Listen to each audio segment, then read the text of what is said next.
Hello, good evening and welcome back. So thieves, robbers and burglars to be fitted with GPS tags. Now initially you might think, well, this is a good idea. Surely it's good to know then that they won't be reoffending, because if a burglary takes place and they know that they were there, then they can liken it to say, well, okay, let's bring you in for questioning because you do have a history of these offences. So you're going to be the prime target. And, of course, following the Pareto principle, that a square root are responsible for half the product, then yeah, it's more likely to be repeat offenders than somebody new. So surely that does make sense. Except, for me, there are two core issues here, but they stem from the same core principle, which is individual freedom. So, if you've committed a crime and you've paid your dues, then surely you're done. That's it. You're back to society. Job's a good one. If you aren't back as a regular citizen, then surely you haven't paid your dues, in which case, why are you still allowed out? So, to me, it's one or the other. It's pretty straightforward. It seems as if, then, that prison is there for retribution instead of rehabilitation. And in an ideal world, I think we can all agree that a prison sentence should be there to keep the criminal off the streets so they are no longer a risk to the public, while concurrently rehabilitating them so that when they are let back into the public and the real world, they can be a constructive citizen. Surely that's the idea. That you don't want criminals coming back out after you go, oh, okay, well,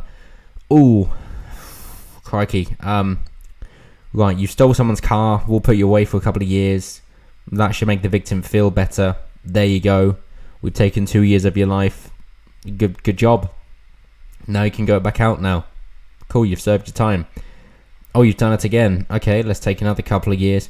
It's very impractical. No. Instead, the prison sentence is not so much based on the severity of the crime, but should be based on how long it will take to rehabilitate the offender.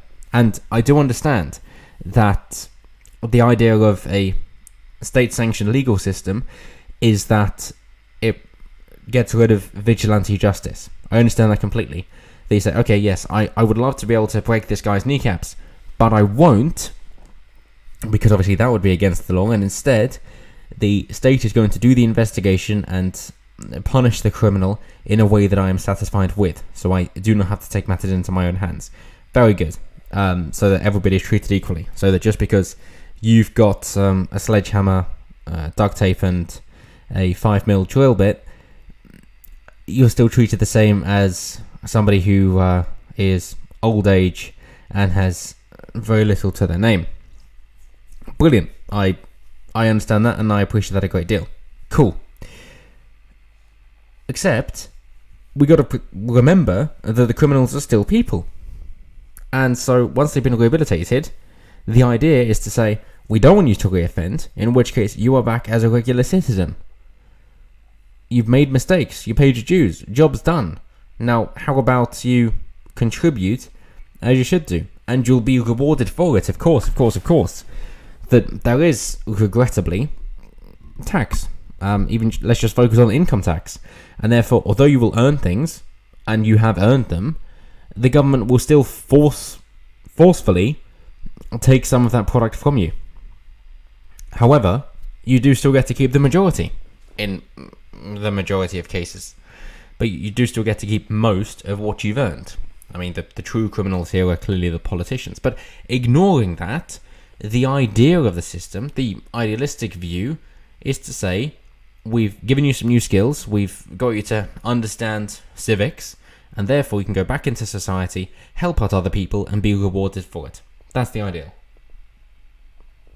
As Jim Carrey said, all you've got to figure out is what does the world need that your skills can offer. That's it. And if you found that you went to turn to crime instead, and you went to prison for it in order to stop you being a threat to the public, then those skills can be fostered and nurtured and developed so that when you come back out, you can use your skills for good instead of for evil. Simple as that. Right, so how does that tie into the GPS trackers? So, the first, which is a counterpoint to my argument, is probation, which is to say, cool, you've served your time, we don't think you're a big risk to the public, however, we want you to be aware that the consequences of reoffending within the set time period are more severe than for a regular citizen or if you wait till after the time period. Okay? Right. That's what it's supposed to be. It isn't applied equally, especially if you're a woman of colour, in which case you can do whatever you want. Look through the back catalogue if you wish to see examples of that. But, who can be a criminal? Well, pretty much anyone. I mean, surely there are thousands too many laws for you to actually know what they all mean. In which case, you could be a criminal as well. In which case, GPS can be tagged on you. In which case, it makes it far easier for the government to decide against political dissidents that they don't wish for you to be free. In which case, you've broken your probation any time at all. So yes, it is the slippery slope argument, which is commonly referred to as a fallacy. And if you do believe it's a fallacy, please do explain it to me down below. Because despite my lengthy research, I've never been persuaded that it is actually a fallacy. It always seems to be true, that the slippery slope is actually true. It's the same as the foot in the door theory. It's in fact, that is even used by salesmen, not just tyrannical regimes. So the point of the GPS trackers is, first, well, if you've paid your dues, then you don't need to worry about these people anymore. Surely the point is to get them back into society, not to stop them integrating. I mean, let's be real, please. That if you were to say, yeah, I'm here. It's like, oh, what's that cool little trendy anklet you've got? It's like, well, it's a GPS monitor. It's like, right, you're not, what, house arrest, is it? No, I've got to wear this for an entire year. Well, that's not really going to help you integrate, is it? And if it's difficult to find a legal job because you can't integrate with the civilized society, then you're going to integrate with the people who accept you, which are again going to be the criminals. So that doesn't really help. And are there going to be ways around the GPS tracker in terms of spoofing IPs, that kind of thing, or spoofing locations rather, or disabling it or taking it off in a way that's not going to trigger the tamper? Yes, of course there are. So this kind of thing ain't gonna bloody work. And you might be thinking, hey Wasp, right, you seem to have a load of problems here, but you don't have any solutions. How about you offer up an alternative? And yes, I will. But first, why crime? Well, they've got a case study here, but we don't really care. Let's just go to the facts of it instead of one that they've cherry picked. Okay. So this fat cunt, Kit Malthouse, said the tags would help catch repeat offenders. Don't care. I actually value humans. I actually value individuals, not your bureaucracy. Another fact that you clearly can't get a shirt with a big enough collar for all your chins. So, the Ministry of Justice said that these types of crimes, as in thefts and burglaries, cost the public £4.8 million a year. Yet, this is the important bit, 79% of theft cases result in no suspect being identified, compared with an average of 23% in all other cases. So 21% that they think they've been identified. That does not mean that they get a conviction or a sentencing in 21% of cases. No, at most, it's going to be half that, 10%. 1 in 10. So if you're a victim of a crime, of a burglary, a theft, 9 times out of 10, you're fucked. Maybe your insurance will pay out, but if you can't prove it wasn't you, well, good luck. Good fucking luck. And the reason for this, they say, is there's a lack of surveillance. And surely, with all this talk about vaccinations, you got to be thinking, don't they also agree that prevention is better than the cure? How much news have you seen on, oh, there's a new cure for coronavirus, compared to how much have you seen of vaccines for the coronavirus? Yeah, exactly.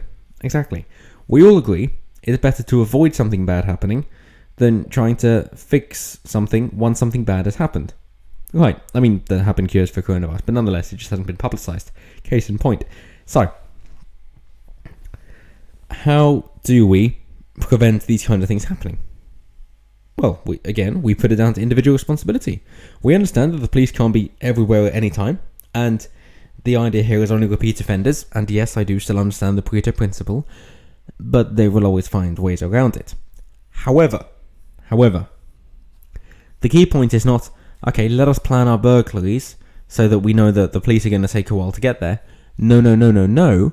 Instead, let it be the case of, we best not try and burgle anyone in this area because we are aware that they are very, very well armed and they have the law on their side as they are able to shoot to kill.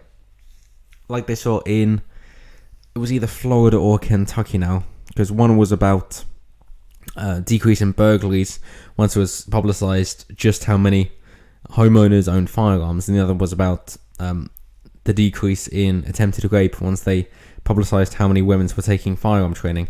I think it's Kentucky owning firearms. I think where it dropped by like 80-90% once the local newspapers, their state local newspapers that circulated showing like just how many homeowners own firearms, and of course the burglar's like, oh shit, okay, right.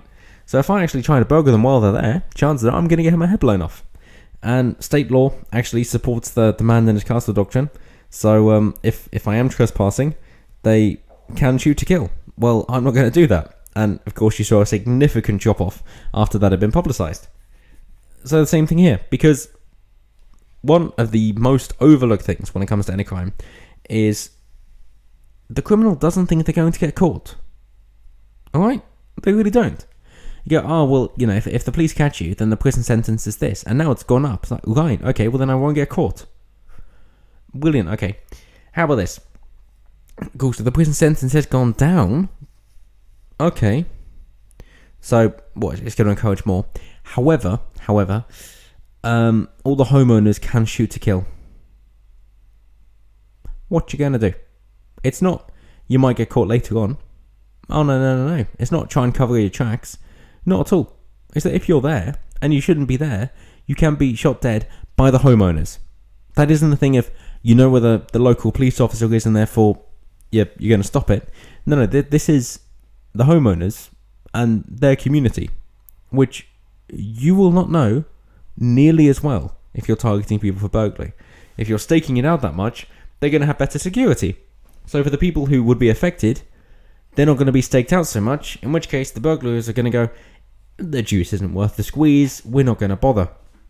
And that's the point. That is entirely the point. So bring it back down to the individual, allow them to defend themselves, their families and their property, and you'll find this problem disappears. Simple as that. Same solution for Muslim grooming gangs, but that's a whole other talk. But that's it from me. So let me know what you guys think down below about what actually is the efficacy of having surveillance around your property. I mean, sure, if you can actually get good security, something that stops the intruder in the act and gets rid of them, then go ahead. But good luck finding something that isn't a firearm. Well, as always, let me know what you guys think down below. Always intrigued to hear what you guys have to say. Most of all, until next time, have a good one.